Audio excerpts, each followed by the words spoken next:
ما هي أسباب إجابة الدعاء؟ أسباب إجابة الدعاء، ولا بد من بذل الأسباب وانتفاء الموانع،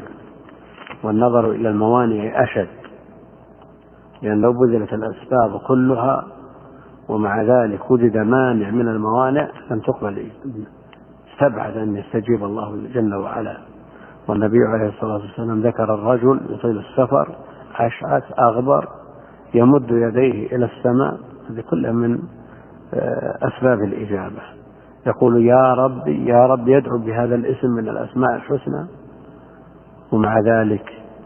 يقول فيها أهل العلم أنه أولى ما يدعى به، وإذا كرره الإنسان 5 مرات حري بالإجابة، لكنه وجد المانع، ومطعمه حرام ومشربه حرام وغذي بالحرام فأنى يستجاب، استبعاد.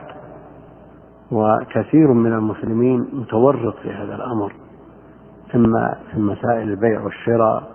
أو الوظيفة الذي لا يبرئ ذمته منها، أو الدخول في أمور ومساهمات وأشياء فيها شبهات، كل هذه من الموانع، فعلى الإنسان أن يحرص على انتفاء الموانع، ثم إذا انتبت هذه الموانع يأتي بالأسباب من تحين أوقات الإجابة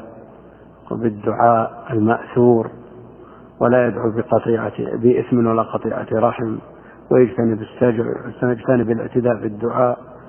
ويرفع يديه ويبتهل إلى الله جل وعلا، مقدما التعظيم لله جل وعلا والصلاة على نبيه عليه الصلاة والسلام، وحينئذ ترجى الإجابة.